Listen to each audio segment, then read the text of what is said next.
नमस्कार दोस्तों, स्वागत है आप सभी का पाथफाइंडर पर। जब से रशिया और यूक्रेन के बीच का जो संकट है वो शुरू हुआ है, ऑलमोस्ट तभी से आपको मालूम होगा कि रशिया के ऊपर बहुत सारे प्रतिबंध लगाने शुरू किए जा चुके थे।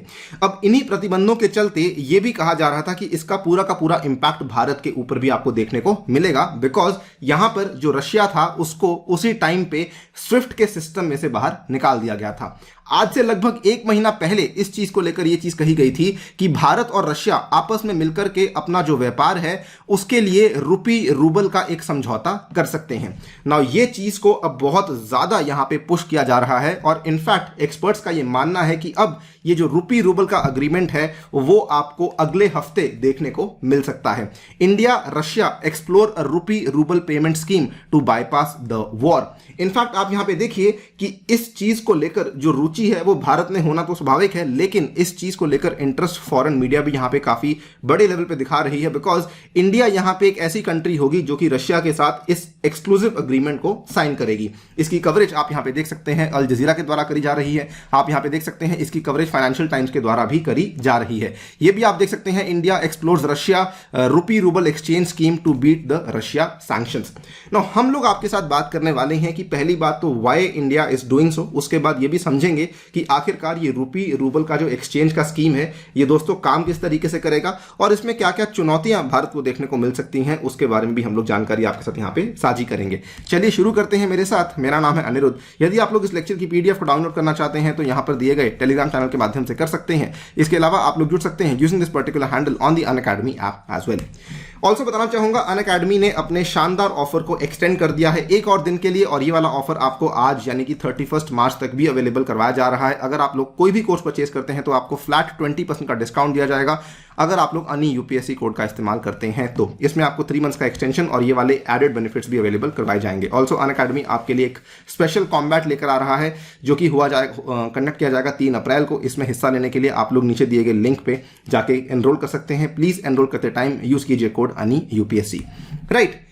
जैसा कि आप यहां पे देख सकते हैं कि इंडिया जो है वो रूपी रूबल अग्रीमेंट को यहां पे कंसिडर कर रहा है और ये जो बेसिकली मूव है इसका फायदा भारत को क्या होगा, आसान शब्दों में कहूं तो इसके चलते जो हम लोग रशिया से कच्चा तेल है उसको काफी सस्ते दाम में खरीद पाएंगे। This is a move which will pave the way for cheaper oil imports to meet the country's energy demands. Now आपको मालूम होगा कि भारत जो है वो लगभग 86% अपना जो ऑयल का रिक्वायरमेंट है उसका बेसिकली आयात करता है। और अगर आप देखें तो रिसेंटली बहुत ज़्यादा इसके प्राइसेस बढ़ चुके हैं। भारत में भी जो ऑयल के दाम है वो काफ़ी ज़्यादा बढ़ चुके हैं। आप लोग आई एम श्योर फॉलो कर रहे होंगे। पिछले 10 दिनों में 9 डेज हमें ऑयल के दामों में एक इंक्रीमेंट देखने को मिला है। इस पूरी की पूरी चीज़ के चलते जो भारत का करंट अकाउंट डेफिसिट है उसके ऊपर काफ़ी नेगेटिव इंपैक्ट देखने को मिला है। इनफैक्ट कहा जा रहा है कि आगे जाकर के हमारा जो सीएडी है वो और भी ज़्यादा वाइडन हो सकता है। नाउ आज की घड़ी में इंडिया रशिया से ऑयल काफी कम लेता है, लेकिन अगर ये वाला अग्रीमेंट हमारा पक्का हो जाता है तो उस केस में हम लोग हमारी जो परचेज है रशिया से उसको काफी ज्यादा बढ़ा सकते हैं।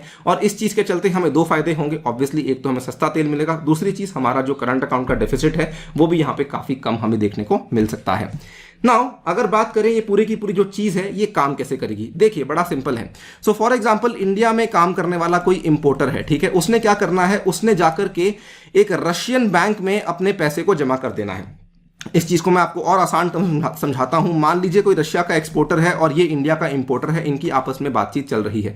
इंडिया के इंपोर्टर ने इस रशिया के एक्सपोर्टर से कुछ माल को खरीदा, अब इसने यहां पे पेमेंट करनी है। तो पेमेंट करने के लिए क्या करेगा, रशिया का कोई बैंक होगा जो कि इंडिया में ओपन किया जाएगा। इंडिया में उस रशियन बैंक की ब्रांच को ओपन किया जाएगा। ये वाला जो इंडियन इंपोर्टर होगा ये जो भी यहां पे माल खरीदेगा उस माल के लिए पेमेंट ये यहां पे कर देगा इंडियन रुपीज में, यानी कि INR में ये यहां पे पेमेंट कर देगा। ये वाला रशियन बैंक इस INR की पेमेंट को कन्वर्ट कर देगा रूबल में और ये वाला जो पैसा है आगे जाकर वो रशियन एक्सपोर्टर तक पहुंचा देगा। ये सिमिलर चीज होगी अगर यही चीज इंडिया का एक्सपोर्टर होगा, रशिया का इंपोर्टर होगा, ऑलमोस्ट सेम चीज होगी। इंडिया का कोई बैंक होगा जो कि रशिया में जाके अपनी ब्रांच खोलेगा और वो उस तरीके से वहां पे रूबल में पैसा एक्सेप्ट कर लेगा और आगे जाके इंडिया वाले को पैसा INR में दे देगा। तो ये जो सिस्टम है इसको कहा जाता है रूपी रूबल अग्रीमेंट।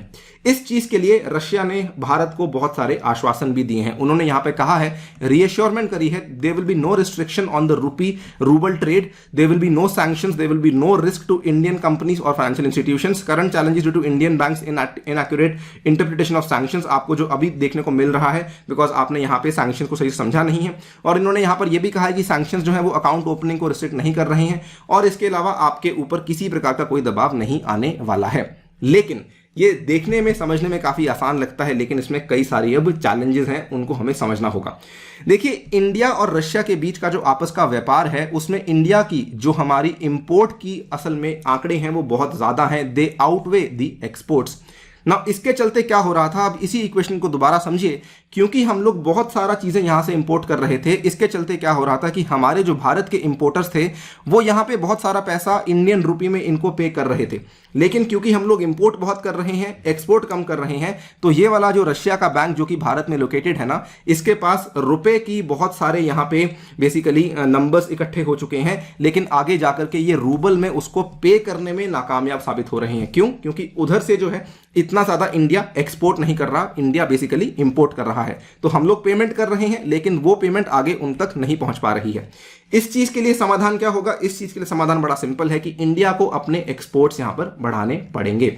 सो अगर हम लोग हमारे भारत में मान लीजिए एग्रीकल्चरल मशीनरी के एक्सपोर्ट्स को बढ़ाते हैं, मेडिसिन के इंपोर्ट्स को बढ़ाते हैं, फर्नीचर के एक्सपोर्ट्स को बढ़ाते हैं, बाथरूम फिटिंग्स के मैन्युफैक्चरिंग और एक्सपोर्ट्स को बढ़ाते हैं, उस केस में हम लोग हमारे एक्सपोर्ट्स रशिया तक पहुंचा सकते हैं। ये सारी चीजें मैंने इनका जिक्र क्यों किया है? बिकॉज अधिकतर ये ऐसी चीजें हैं जो कि रशिया बाहर के देशों से मंगवाता है। अगर भारत इनका उत्पादन अपनी कंट्री में बढ़ा लेता है तो उस केस में ये वाली प्रॉब्लम्स यहाँ पे सॉल्व हो सकती हैं। इसी चीज को लेकर ORF में काम करने वाले एक बहुत ही डिस्टिंग्विश्ड फेलो हैं जिनका नाम है नंदन उन्नीकृष्णन। इन्होंने कहा we need to be aware of where Russia would want to look at import substitution, कि ऐसी कौन सी चीजें हैं जो कि रशिया मंगवाना चाहेगा और वही चीजें हमको बनानी पड़ेंगी और रशिया को भेजना पड़ेगा, तब जाकर के हमारा जो रूपी रूबल एग्रीमेंट है ये बहुत अच्छे तरीके से काम कर सकता है। बल्कि इन्होंने यहां पर यह भी कहा कि इंडिया का जो MSME का क्षेत्र है ये हमें काफी सपोर्ट कर सकता है और हम लोग इनकी जो कैपेसिटीज और पोटेंशियल्स का सही यूटिलाइजेशन इसी टाइम पर आके कर सकते हैं।